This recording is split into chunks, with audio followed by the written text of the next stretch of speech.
Morrigan, the strongest goddess, has just revealed that she should be considered as one of the top tier, the strongest characters in the entire Record of Ragnarok world, while her opponent Nezha has revealed some pretty overpowered and interesting abilities. However, it looks like Record of Ragnarok, the Apocalypse of the Gods, round 4 is already over. Absolute insanity.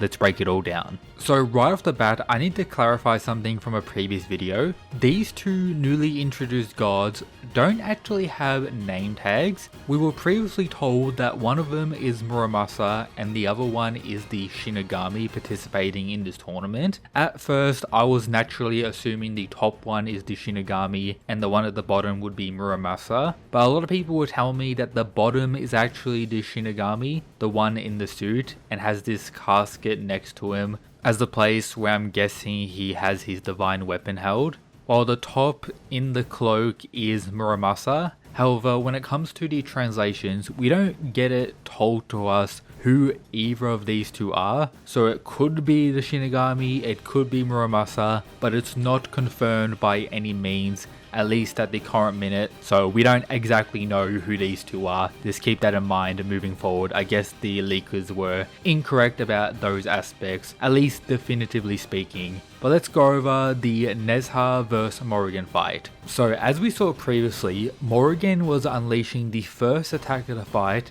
and we see here an explosion from a simple punch, highlighting her insane power right away. But more impressively, Nezha was able to transform one of his arms into this shield-like thing to block it with no difficulty at all, and then unleash this crazy blast from his other hand, highlighting that bro literally is a cyborg and can seemingly transform his body into a variety of weapons.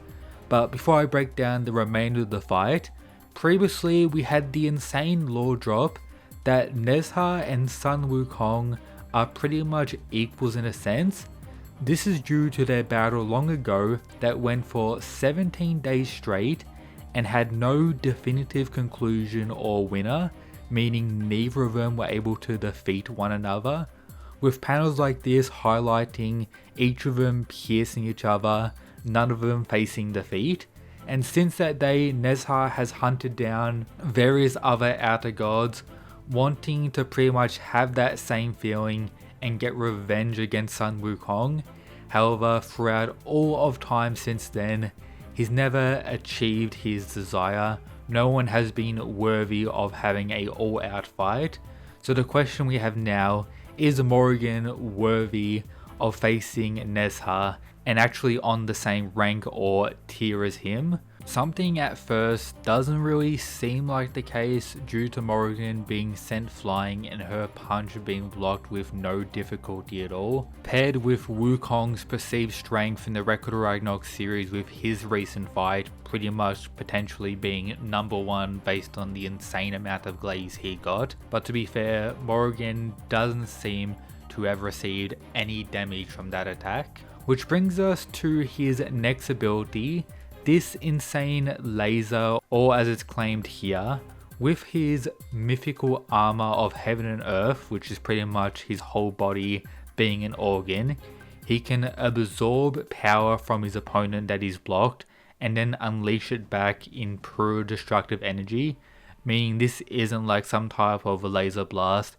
it's his own opponent's power transformed into destructive energy and then sent back. So bro is pretty overpowered ability wise, similar to a lot of the gods participating in this tournament so far.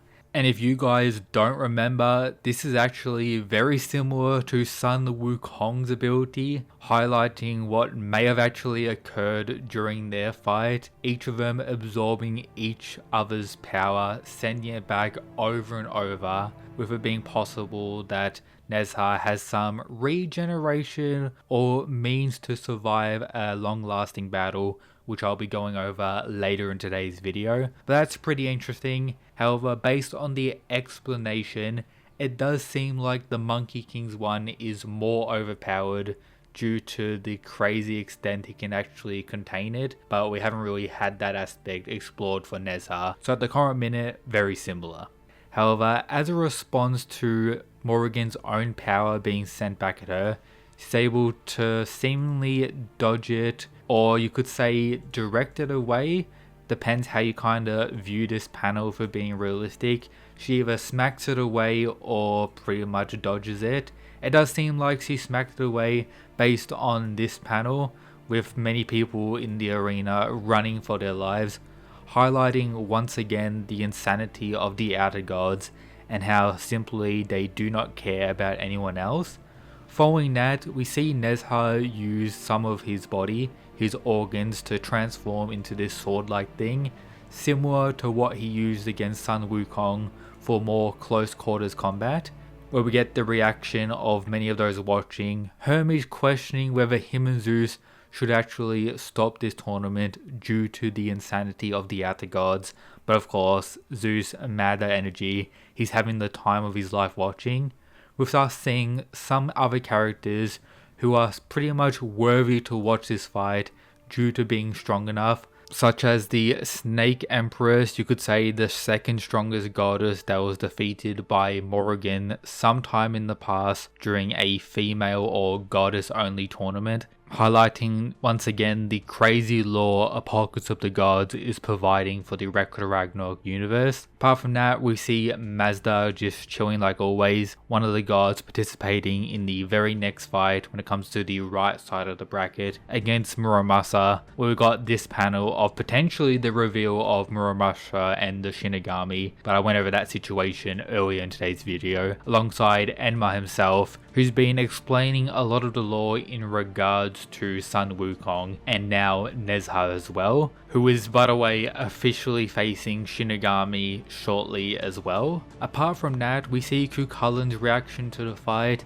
the character who seemingly had defeated Morrigan in the past with his insane attack that we recently saw defeat Ra in round 1. We still, by the way, have no confirmation whether he's actually the protagonist of Apocalypse of the Gods, but one thing for sure, based on Morrigan's demonstration of power and the fact that Cuchulain managed to defeat her in the past, bro is likely much stronger than a lot of people expected. So without a doubt, gotta respect the Celtic gods in the Ragnarok series. Both of them are certified top tier. But when it comes to the current stage of the fight, Nezha begins dominating with his sword, slicing up Morrigan quite a bit with insane speed demonstration.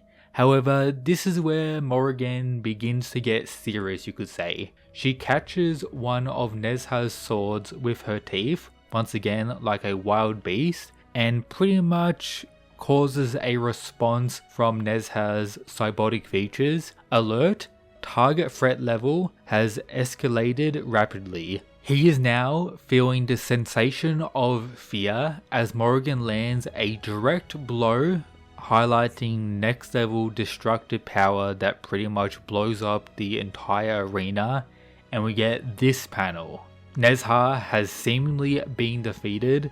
The commentator even says, "It's over."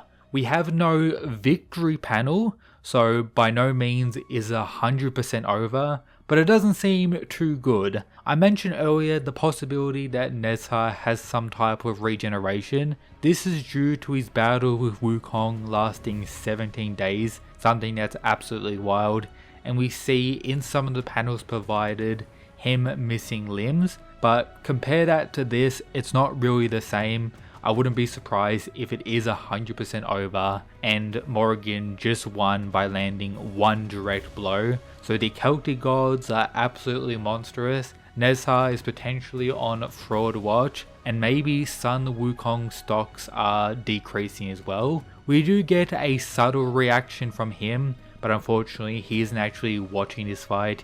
He's just chilling outside of the arena and feels pretty much earthquakes from Morrigan's attack here, being I guess somewhat concerned, but still being the Sun Wukong we've seen throughout the entire series, just vibing no matter what. So let me know your thoughts on this ending and whether this is actually the conclusion.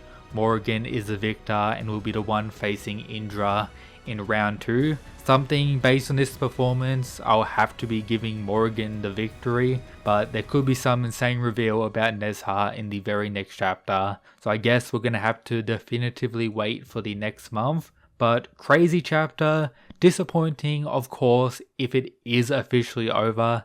That's going to be the case for any one chapter fights in Apocalypse. I hope it isn't, but it doesn't seem too good for the Nezha boys, that's for sure. Thanks for watching, that's it guys, peace.